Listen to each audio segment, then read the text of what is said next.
Hi everyone, this is a demonstration of uploading multiple iOS files. At the moment we have two switches of similar kind. Show version. So this one is actually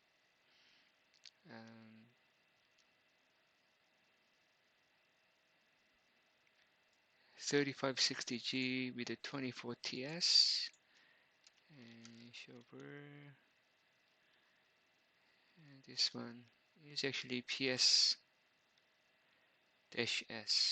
So there are two different switches, although they are on the same model, but they're different types. One's PS and one's TS. And if you actually look at the directory, at the moment there isn't a lot of space here. Okay, so I won't be able to actually upload any new files of this size, 15 meg or 16 meg, because there's only 1.4 meg, say. Same here. And this one is actually running 12.255 SE10, whereas the first router, I'll swap this around to make it easier for you. I'm running this on the actual devices, so the machine's a bit noisy. Excuse me if you hear the fan sound from the switch. So this one's running on 12.255 SE12. Okay, and when you actually look at the show boot, include boot, it's actually putting into this image. Okay, and same for show boot, include boot. This one's actually putting into this image, which is a SE10. Anyway, so they both actually don't have any spaces left, so I won't be able to actually upload any files. So what I've done is I've actually written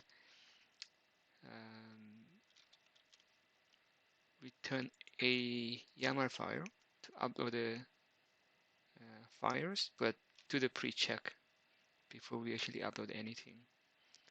So if we go here, what this will do is it's going to actually check and detect, it's actually got the correct model number, confirm that the same bin file does not exist on the boot path, and etc, right?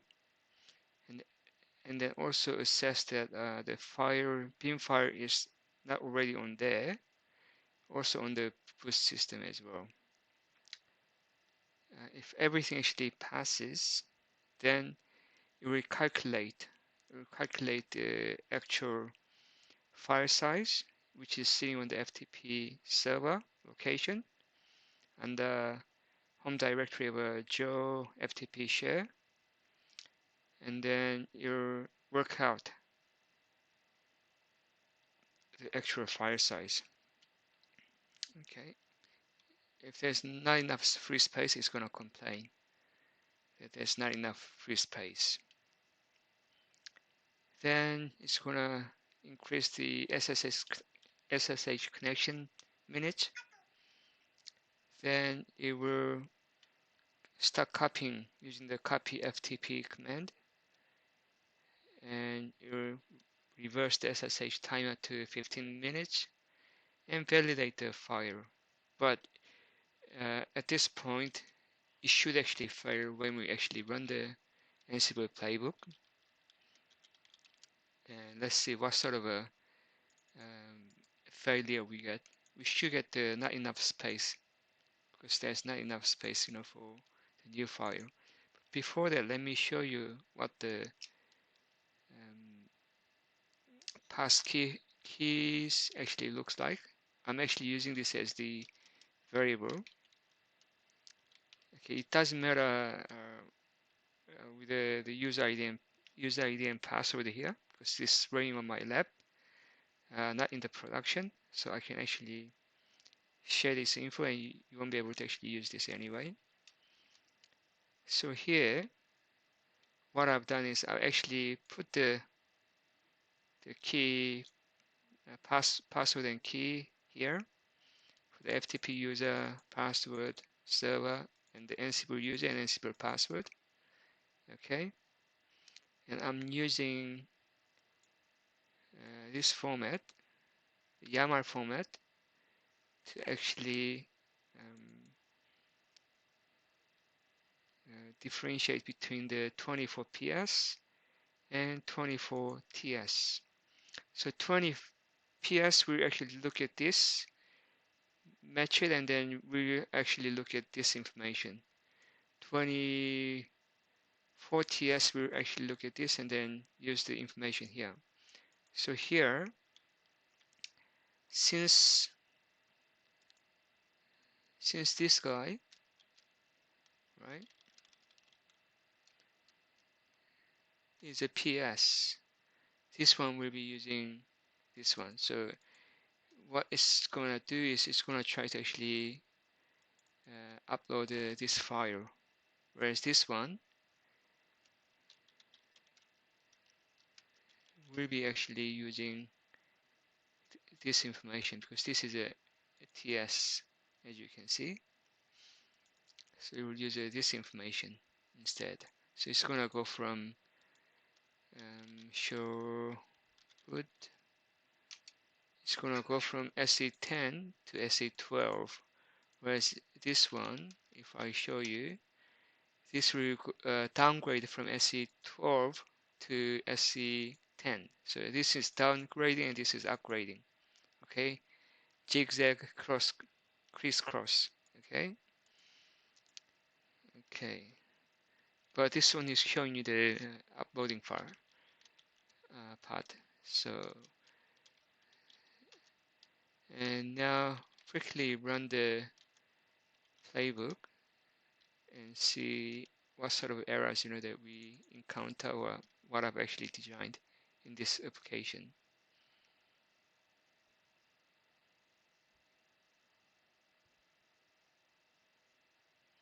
So we picked up 3560-1, which is this one, and then 3560 switch number 2, which is this one. Okay, gathering facts, because there's one more device, 2960-1, which is offline at the moment. So this needs to actually go through the default timer, and then we move on to the next stage.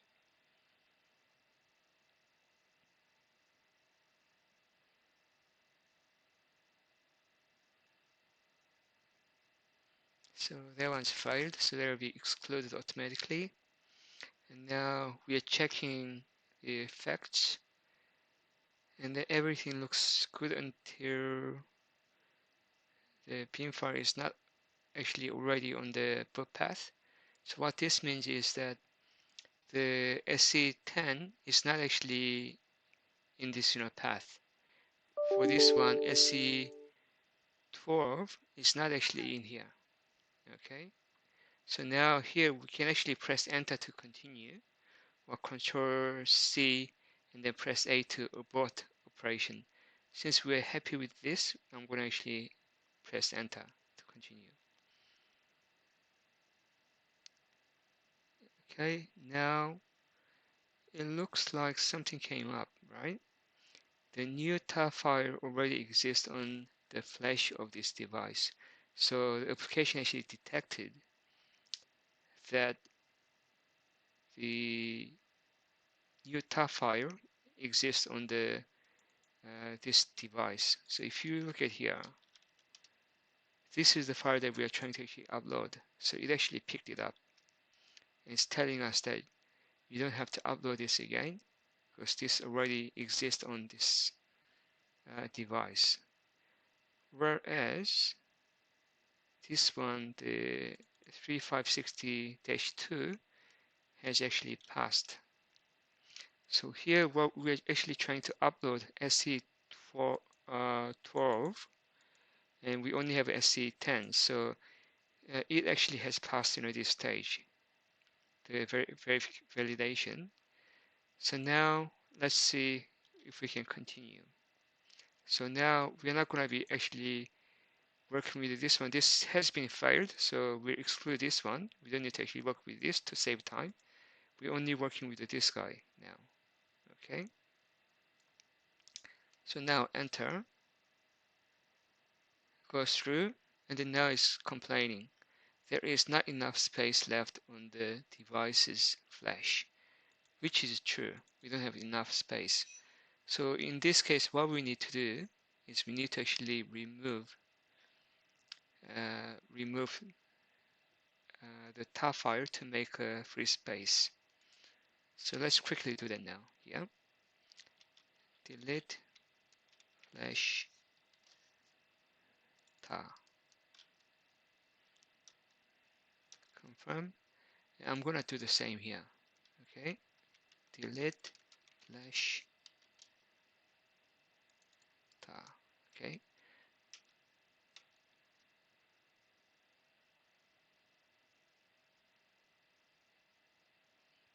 so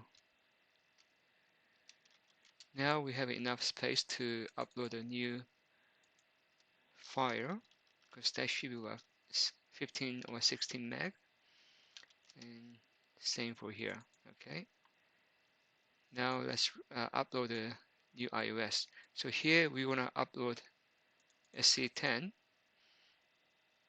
Here we want to upload SC12. Okay, so this is a zigzag cross. Let's clear. And what I'm going to do is I'm going to actually work with the inventory and remove the last guy. So I'm going to remove the last switch, which is not actually in use, to save time. So let's quickly run this again.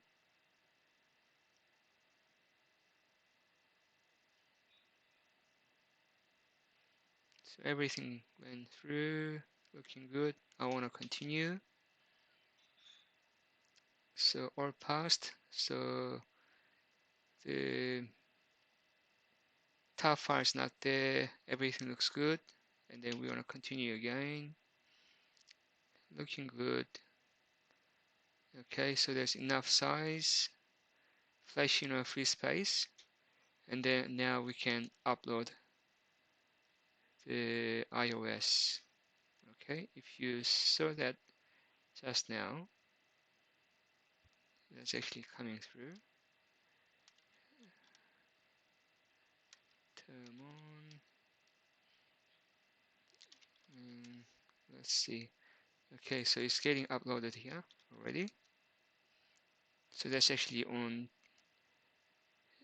downloading SC10. Okay, here we're actually downloading SC12. So this is two different files, but one script is actually uploading onto two separate devices with the two separate models. Okay, so let's continue to watch. It shouldn't be too long. Okay. By the way, if I actually duplicate this session,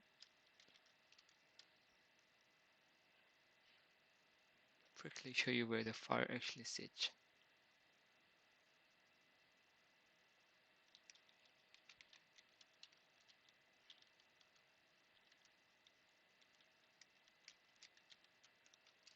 So we are uploading this file to one here, and this file to this guy here. Okay.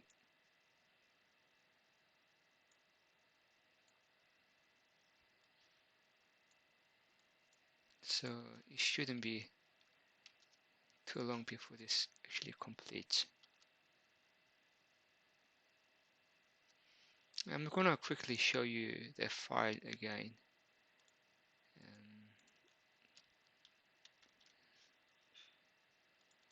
Okay, okay, upload iOS multi cd01 s. So I'm gonna show you what the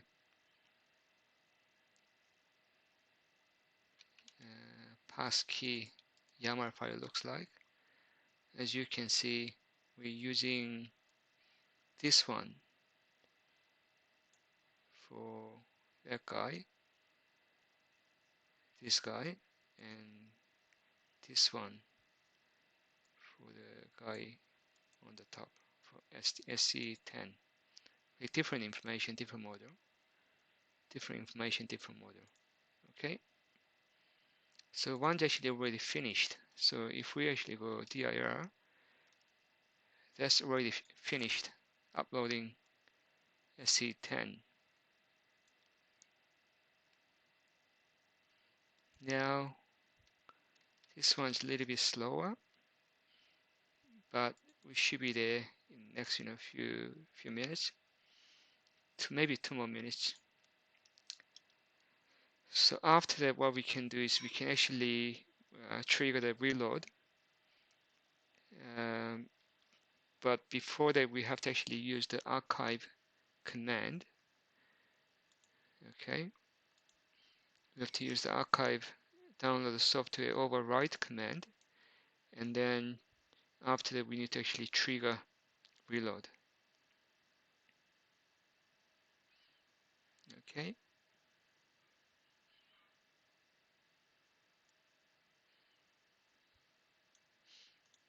Then it will actually come back and put into the correct system. So this is actually a working iOS upgrade working file.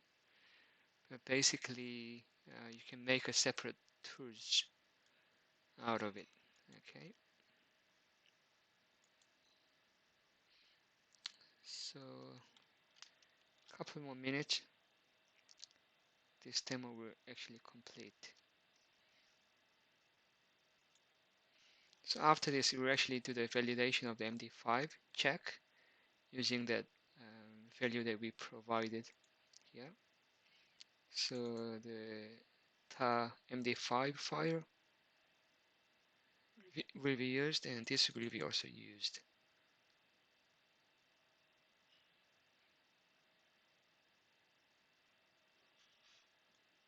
Okay. So now that's gone. Okay, looks like it's actually all good. So iOS is actually present. So we check that iOS is there. Okay, as you see, we check that it's actually here, and it's actually doing the MD5 check, and it confirmed the MD5 is actually identical and it's actually good. Okay, so this basically did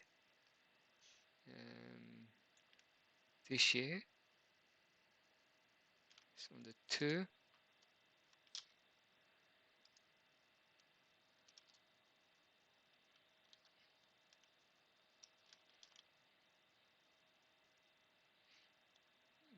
Anyway, so run the verify command on both, and it looks to be good. So as you can see on the 3560-1, the switch 1, we ran the MD5 for SC10 with a different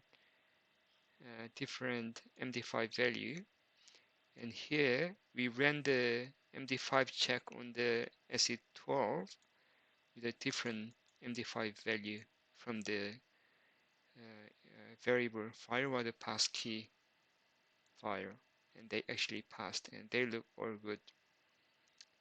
Okay, thanks for watching, and good luck with your automation journey. Okay, bye for now.